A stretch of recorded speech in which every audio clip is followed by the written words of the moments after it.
நீலகிரி மற்றும் கொடைக்கானல் ஆகிய இந்த மலைப்பிரதேசத்தில் சுற்றுலா வரும் அனைத்து வாகனங்களும் மே 7ஆம் தேதி முதல் ஜூன் 30ஆம் தேதி வரை இ-பாஸ் பெற வேண்டும் என்று சென்னை உயர்நீதிமன்றம் உத்தரவிட்டுள்ளது. சுற்றுலா செல்வோர் இ-பாஸ் பெறுவதற்கான பதிவு இன்று முதல் தொடங்கியது. இந்நிலையில் நீலகிரி மாவட்டத்தில் வசிக்கும் மக்கள் வெளி மாவட்ட எண் கொண்ட வாகனத்தை பயன்படுத்தும் அவர்கள் தங்களது வாகனத்தின் அசல் பதிவுச் சான்று, காப்புச் சான்று மற்றும் நடப்பில் உள்ள புகைச்சான்று ஆகியவற்றை காண்பித்து வட்டார போக்குவரத்து அலுவலகத்தில் இ-பாஸ் பெற்றுக் கொள்ளலாம் என தெரிவித்த நிலையில் இன்று வட்டார போக்குவரத்து அலுவலர் தியாகராஜன் அவர்கள் தலைமையில் இ-பாஸ் பெற வந்தவர்களிடம் சான்று சரிபார்க்கும் பணி ஆய்வு செய்யப்பட்டது. மேலும் தற்போது வரை நீலகிரி மாவட்டத்தில் வெளி மாவட்டத்து எண் கொண்ட சுமார் 5000 வாகனங்களுக்கு இ-பாஸ் வழங்கப்பட்டுள்ளதாக தெரிவிக்கப்பட்டுள்ளது. தி பிக் ஷாப் வீட்டு உபயோகப் பொருட்கள், எலக்ட்ரானிக் பொருட்கள், மொபைல் போன்கள், பர்னிச்சர்கள் என அனைத்தும் ஒரே கூரையின் கீழ் கிடைக்கும்.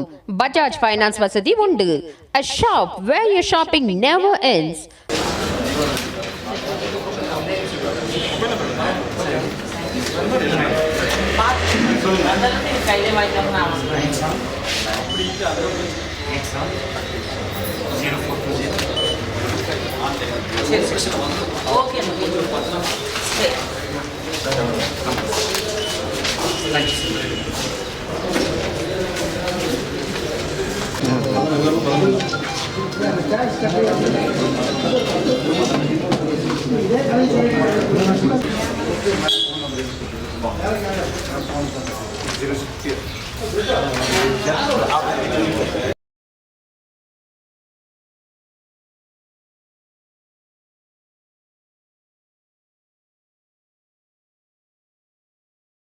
ராகம் டிவி யூடியூப் பக்கத்தை சப்ஸ்கிரைப் செய்யுங்கள்.